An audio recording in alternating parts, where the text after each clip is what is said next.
Olá pessoal, então vamos darmos continuidade aqui, né, aos conceitos essenciais de banco de dados, né? Então, essas aulas iniciais foram bem extensas. Eu resolvi quebrar em várias videoaulas, né, para ficar melhor para vocês estudarem cada assunto, reverem os conceitos que são fundamentais para a compreensão dos bancos de dados, tá? Então vamos dar continuidade aqui aos sistemas gerenciadores de banco de dados. Bom, como nós já vimos, né, é nada mais do que um software, né, que ele é responsável por armazenar, manipular, né, os dados armazenados. Então, ele é um conjunto integrado de programas que permite descrever, armazenar, manipular, interrogar e tratar o conjunto de dados que compõem o banco de dados. Então, exemplos desse software, né? Temos aqui o Oracle, né? Da própria Oracle, que é uma grande empresa na área de banco de dados. Grandes empresas utilizam o sistema Oracle, né? Que é um sistema robusto, sistema caro, mas de muita aceitação no mercado, principalmente em grandes empresas. Tem o DB2, né? Que é um sistema de banco de dados também. Tem o MySQL, tem o Firebird, tem o Postgre, tem o Sybase, tem o SQL Server, tem o Access e assim por diante.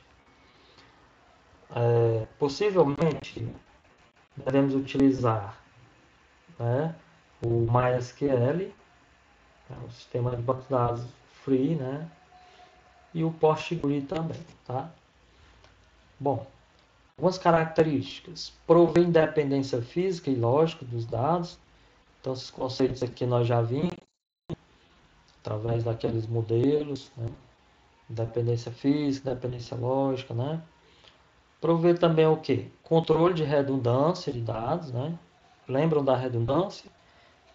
Que é a repetição dos dados armazenados, né?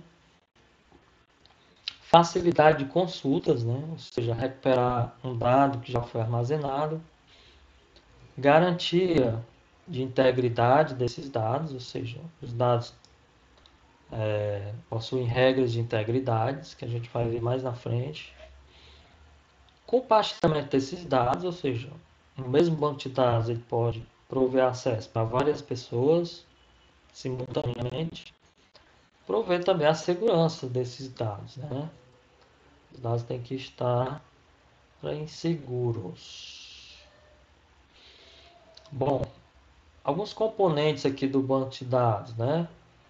Os componentes principalmente, né, do SGBD, na verdade, são os componentes de processamento de consultas e os componentes de gerenciamento de armazenamento. Então, são dois grandes componentes, que dentro deles tem vários subcomponentes, tá?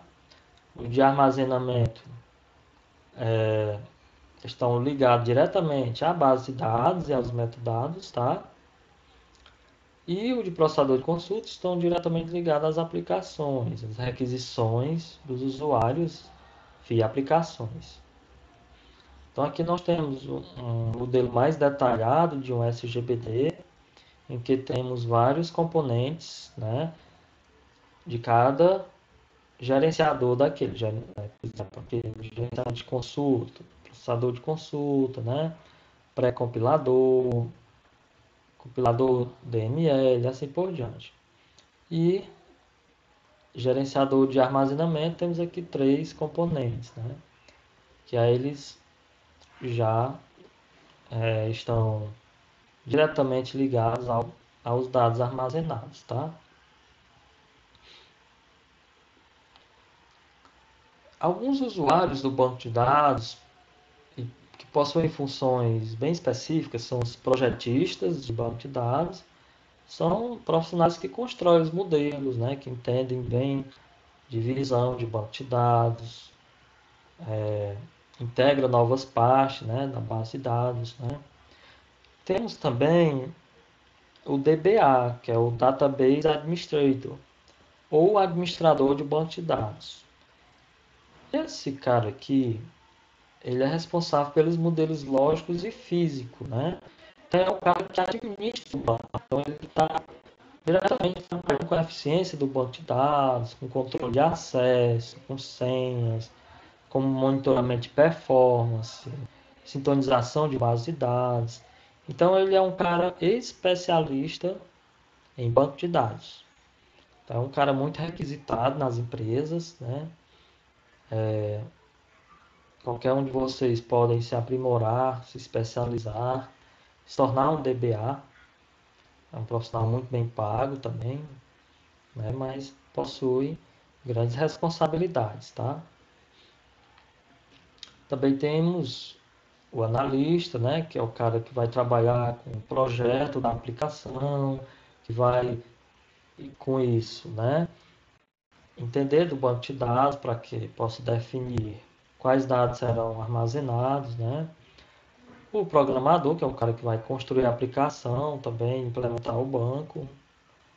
E os usuários finais, né, são os usuários end user, que vão utilizar, né, o sistema, consequentemente a base de dados, ok? Então vamos encerrar e na próxima aula abordaremos as linguagens, né, utilizadas nos bancos de dados, tá? Até a próxima.